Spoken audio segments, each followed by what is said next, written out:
Agora que a gente definiu a velocidade de reação, a gente vai recorrer às equações fundamentais, às equações de balanço, para tentar utilizar essa definição, essas equações de velocidade de reação.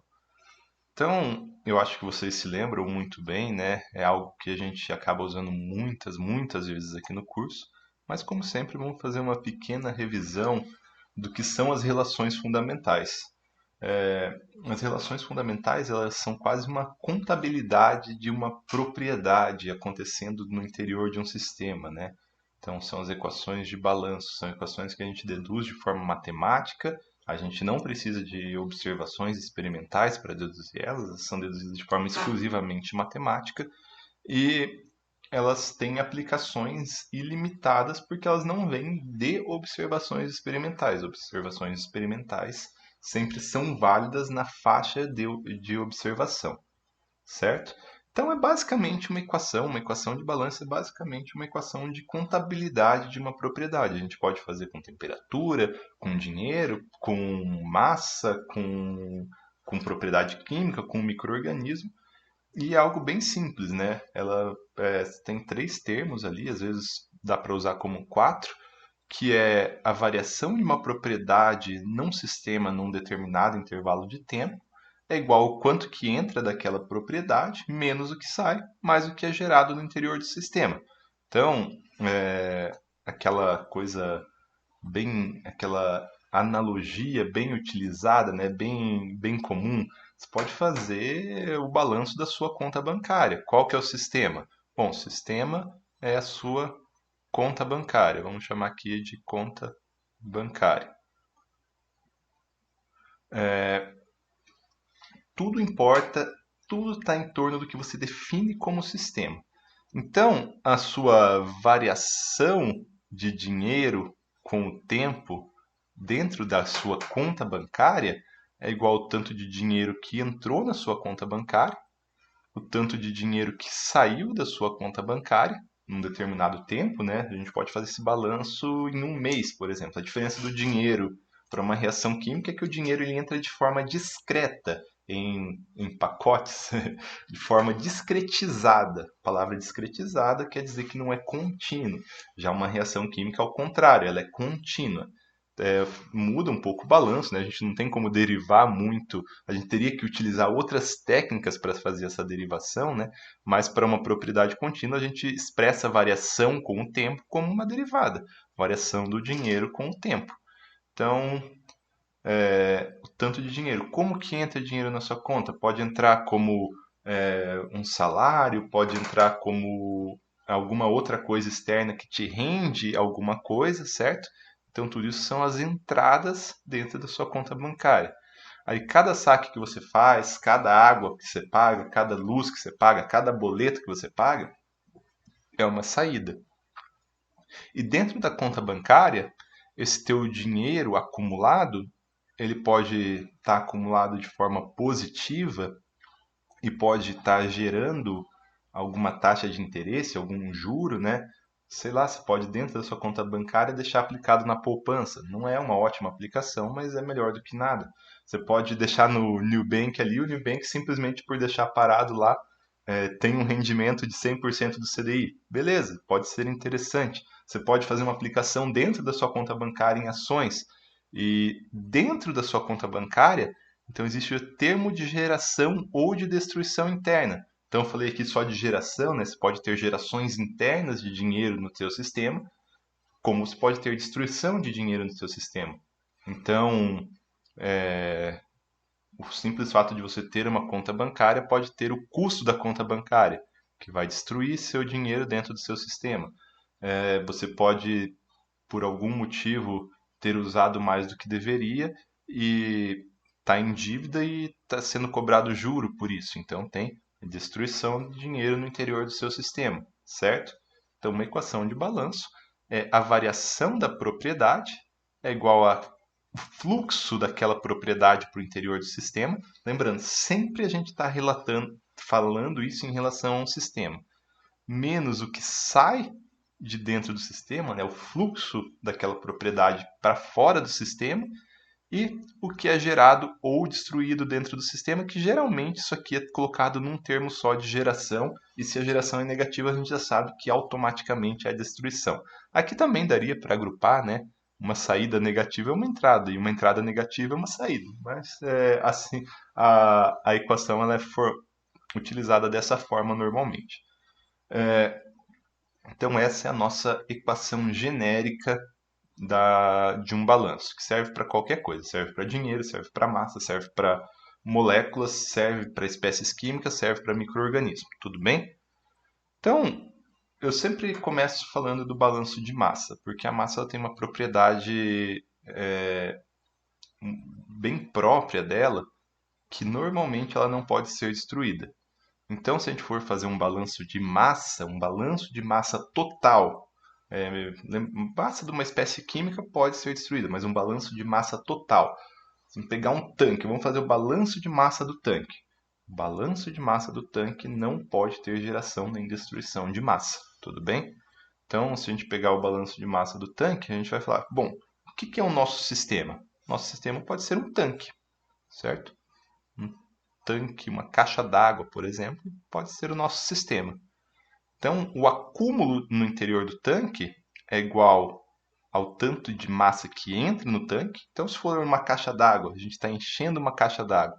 Está enchendo, ela tem uma caixa d'água ali de 1.000 litros, a gente está entrando com 1 litro por minuto. Bom, se a gente não está saindo nada, a gente está acumulando massa no interior do tanque. A qual taxa? 1 litro por minuto. Se tem uma saída, vamos supor ao contrário agora, né? Não está entrando nada, nossa caixa ela tem 1.000 litros, mas tem uma saída aqui que está saindo 1 litro por minuto. Então, com o tempo, a gente vai ter um acúmulo negativo no interior do tanque, certo? Então, entender como são essas entradas, essas saídas é muito importante. Ela pode ser uma entrada macroscópica, igual eu falei agora, ela pode ser uma entrada microscópica. Se a gente pegar um balão de hélio, por exemplo, um balão de hélio, no balão de hélio, esses balão de festa mesmo, existe migração do hélio de dentro para fora, porque o hélio ele difunde pela parede do sistema. Então, a saída aí é por meio de difusão. A concentração de hélio no interior do balão é muito maior do que a concentração fora. Estabelece um diferencial de concentração. O diferencial de concentração é a força motriz para a difusão. Na verdade, não é exatamente, mas para termos práticos é. Então, o diferencial de concentração é a força motriz para a difusão. E existe difusão de hélio pelas fronteiras do sistema por difusão. Aí seria uma saída microscópica. Então, entender também como esses fenômenos acontecem é muito importante. E no caso prático, né, massa nunca é destruída, salvo o caso de reações nucleares. No caso de reações nucleares, existe conversão de massa, de uma pequena quantidade de massa em muita quantidade de energia, certo? Mas para fins práticos, para todos os fins que provavelmente eu e vocês vão usar, salvo alguém que vire engenheiro nuclear, a massa ela nunca é destruída. Tudo bem? Bom, então se a gente pegar aqui e estender esse conceito aqui agora para um balanço de espécie química ou biomassa, e lembrando que espécie química agora ela pode ser destruída, né? Só que a massa inteira do sistema ela nunca vai ser destruída, mas a espécie química, até a massa da espécie química pode ser destruída, mas a massa total do sistema não pode ser destruída. Como que a massa da espécie química pode ser destruída? Vamos supor que a gente tem a reação A vira B. E a gente tem 1 kg de A e a conversão é 100%, ela vira B. Bom, a gente perdeu 1 kg de A e a gente ganhou 1 kg de B. Certo? Massa total não foi destruída. A variação de massa total é zero. Mas a variação da massa da espécie química, ela pode ser destruída sem problema nenhum. Tudo bem? Agora, se a gente for fazer então um balanço de espécie química para uma propriedade, seja uma molécula, seja um micro-organismo, seja até um átomo, a gente vai recorrer à mesma equação, exatamente a mesma concentração. Então, aqui, na verdade, eu estou falando para o substrato J, não A. Desculpa, tem um errinho aqui.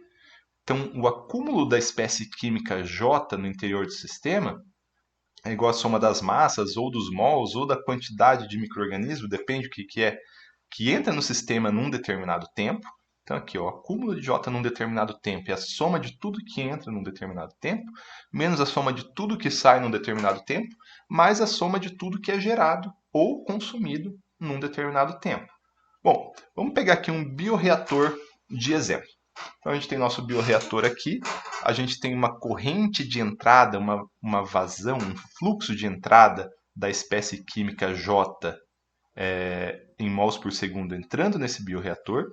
A gente tem um fluxo de saída, e aqui eu só tenho que fazer um pequeno parênteses. Eu sempre tive a convenção, desde que eu comecei a estudar na graduação, de diferenciar fluxo e vazão, onde fluxo sempre foi utilizado pelos meus professores para termos em unidade de área, então mol por segundo por metro quadrado, e vazão para termos absolutos, sem unidade de área. Então mol por segundo seria uma vazão molar, até onde nas convenções que eu tive durante a vida. Mas o livro do Fogler usa as duas coisas, vazão e fluxo, como a mesma coisa, tudo bem?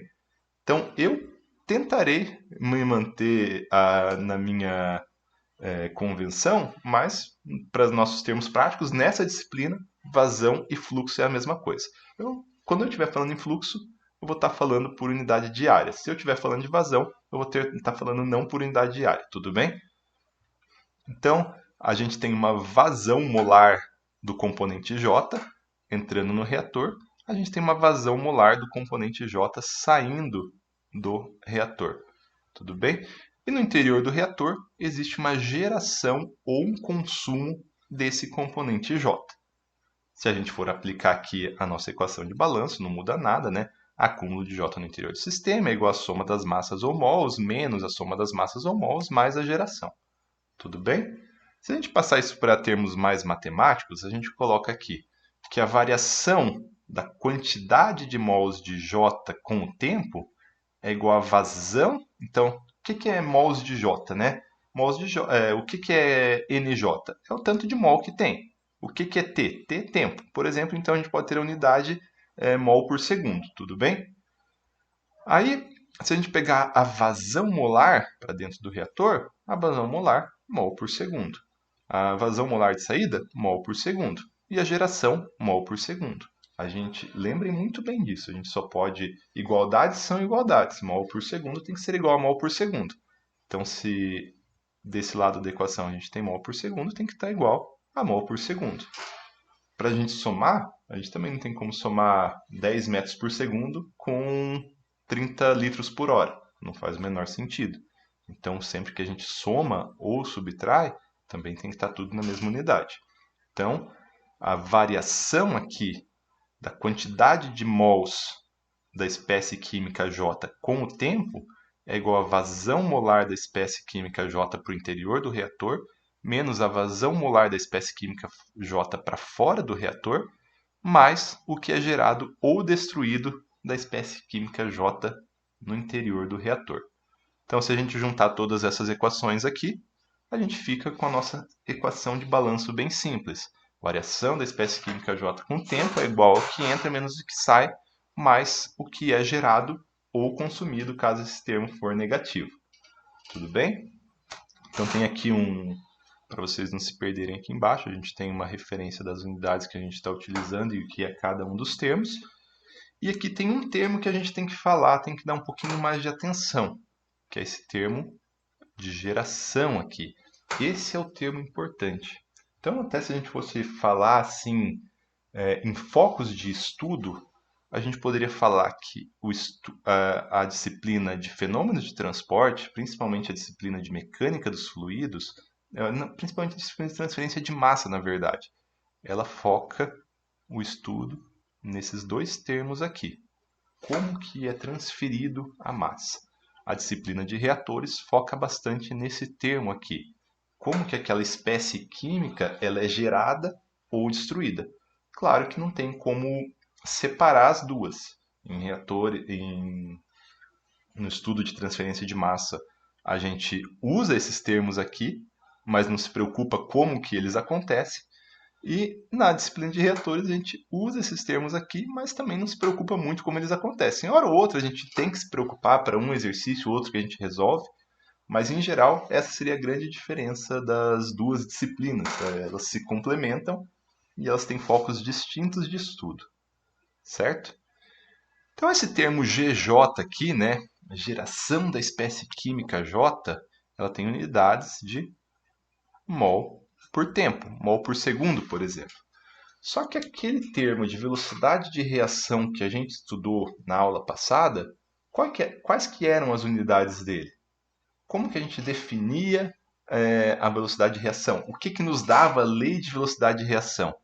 Elas nos dava mol por segundo por um volume, por exemplo, metro cúbico, certo?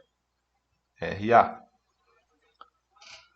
Então, se a gente quiser utilizar as leis de velocidade de reação, a gente pode correlacionar bem fácil esse G aí, né, com as unidades da lei de velocidade de reação ou com o RA mesmo, né, com a velocidade de formação, com a velocidade de destruição.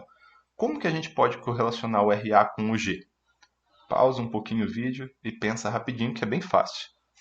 Então, como o nosso termo R, né, o RJ na verdade, ele é um termo por unidade de volume, para a gente fazer a conversão basta a gente multiplicar pelo volume. Tudo bem? Então a gente tem o termo de geração aqui, né, o termo G, e a gente tem o outro termo de geração que é o termo J. A diferença entre eles é que o termo G vocês vão ver normalmente na equação de balanço, referido como mol por tempo, e o termo J como o mesmo termo, só que dividido pelo volume, seria a geração relativa ao volume. E é muito melhor usar o termo relativo ao volume, porque aí independe do tamanho do reator, né? Se a gente tivesse um termo, as leis de velocidade de reação fossem definidas em termos do G, né, mol por tempo, ia virar uma bagunça, porque para cada tipo de reator a gente ia ter uma velocidade de reação. Aqui não, para cada volume de reator, a velocidade de reação ela é a mesma. Então, se dobrou o volume do reator, dobrou o quanto foi produzido. Se triplicou o volume do reator, triplicou o quanto foi produzido. Tudo bem? Só que, vocês lembram que na aula passada eu falei que esse termo aqui ele é independente do tipo de reator, mas ele é dependente das propriedades do sistema? Temperatura, concentração e tudo mais? Então, especificamente por causa dos reatores tubulares, a gente tem que dar uma atenção um pouco especial para ele. Vou tentar trazer isso de uma forma bastante simples. Vamos supor que esse nosso reator aqui, esse nosso bioreator, na verdade, por algum motivo, ele não é bem agitado ou ele tem seções diferentes lá dentro e que aqui tem propriedades um pouco diferentes daqui. E a gente tem o nosso bioreator de forma bem idealizada, ele fica bem bonitão assim. Claro que não é o que acontece na prática, né? Mas vamos supor que lá dentro tem. Nosso sistema ainda é o bioreator inteiro. Ainda é. Não muda nada. Nosso sistema ainda é o bioreator inteiro. Mas dentro do bioreator, a gente tem duas seções diferentes. Pode ser que entrou aqui e não misturou direito, mas quando chegou até aqui o final, a mistura já era considerada uma mistura perfeita. E eu estou colocando de propósito em duas sessões discretas que a gente vai para a sessão contínua depois. Bom, se a gente tem duas sessões discretas, é bem simples pensar nisso, né? A gente tem o volume 1, no volume 1 a gente vai ter uma geração. A gente tem o volume 2, no volume 2 a gente vai ter uma geração. E a geração total vai ser basicamente o que gerou dentro do volume 1 e o que gerou dentro do volume 2. Vocês concordam comigo? Porque a gente até não falou aqui, agora há pouco, se a gente dobrar o volume, como a gente está trabalhando com uma equação volumétrica, a gente dobra a reação. Se a gente diminui o volume, diminui a reação. E aqui é a mesma coisa, a gente tem dois volumes distintos, eles são independentes, porque a nossa taxa de reação ela depende do volume. Tudo bem? Então, se existem propriedades diferentes, a gente simplesmente podia trabalhar como duas seções diferentes dentro do reator. E a formação, a geração ou a destruição total da espécie química, ela ia ficar bem simples, ela ia ser a soma das duas. Concordam comigo? Então a geração total seria a geração na seção 1 mais a geração na seção 2. Tudo bem? Então juntando ali a geração na seção 1 RJ é independente, né, do volume, mas seria então RJ vezes o volume 1 e na seção 2 RJ vezes o volume 2. Perfeito. Só que, e se eu fizesse mais seções aqui, ó? Meu reator, na verdade, ele tem um monte de seções aqui, ó. Mais uma, mais uma, mais uma, mais uma, mais uma. Poderia transformar isso de uma forma genérica, né? Não poderia colocar aqui mais RJ V3, mais RJ V4 e assim por diante? Como que eu escrevo isso de uma forma genérica, matematicamente falando? Uso a somatória, certo? Então eu pego aqui, eu defino que o meu termo de geração é igual à somatória, que vai de 1 até um número de seções do termo ΔG. Ou aqui fica mais fácil, né? Ela vai do 1 até o número de seções de RJ vezes o termo de volume.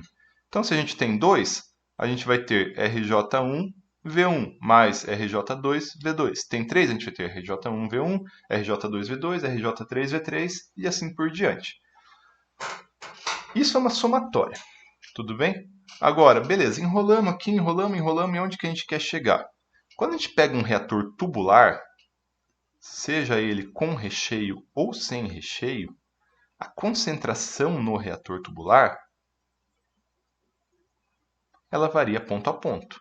Então aqui, até se a gente fizesse um gráfico de concentração com o comprimento, ó, vou colocar aqui L e aqui concentração. A concentração da espécie química ela vai caindo com o passar do reator. Vocês concordam? Porque ela vai reagindo ao longo desse comprimento L aqui do reator. E essas propriedades, né, essa velocidade de reação, ela é função das concentrações. E a concentração aqui é diferente daqui, que é diferente daqui, que é diferente daqui, que é diferente daqui, que é diferente daqui. A gente poderia colocar um monte de pequenas seções ali e fazer uma somatória. Só que, na verdade, existiriam infinitas microseções do início até o fim do reator. E como que a gente transforma uma soma finita em uma soma infinita? Vocês sabem disso, né? Provavelmente vocês já fizeram isso muitas vezes. Então, como a gente transforma uma soma finita numa soma infinita? A gente troca o termo somatório, basicamente, por uma integral do diferencial de volume. Então, o nosso termo de geração, ó, prestem atenção nesse termo de geração aqui, não vai mudar nada. Vai virar integral do RJ dV. Simples assim, certo? Então, unicamente por causa desse reator que a gente vai usar muito pouquinho na vida, aqui dentro de engenharia de bioprocesso e biotecnologia, a gente vai expressar o termo de geração não como R vezes V, mas como integral de R dV. Tudo bem? Vocês vão ver na hora que a gente vai aplicar, na hora que a gente vai deduzir as equações, que pior que nem para deduzir a equação a gente vai utilizar isso, mas quando a gente for fazer alguns casos bastante específicos, isso vai ser bem importante. Por que a gente não tem que fazer isso com os outros reatores? Porque a gente assume, e isso não é verdade para condições reais, que a mistura é perfeita. A gente assume que a concentração no reator batelada, no batelada alimentada, no CSTR, ela é igual em todos os pontos do reator. Mas isso não necessariamente é verdade para um reator real. Mesmo um batelada muito agitado, ele vai ter diferença de concentração. Perto da parede pode estar de um jeito, no meio do reator pode estar outro.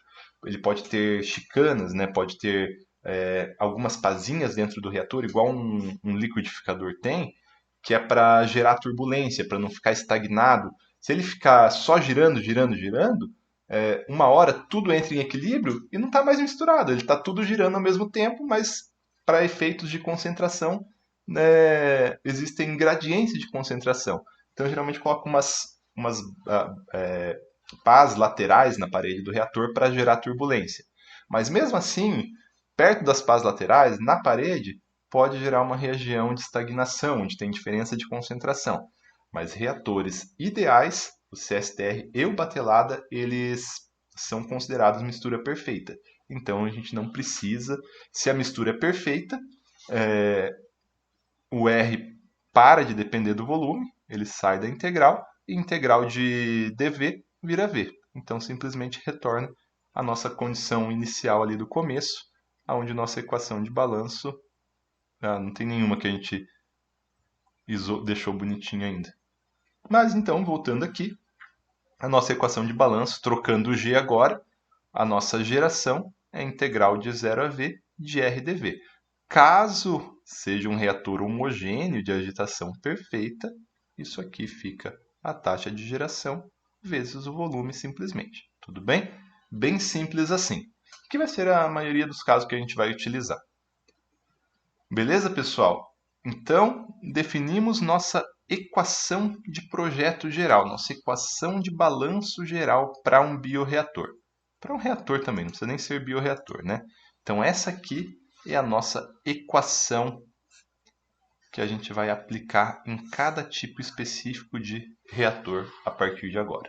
Então, na próxima aula a gente vai aplicar no batelada, depois no CSTR e depois no reator tubular. Beleza, pessoal? Até a próxima aula, então.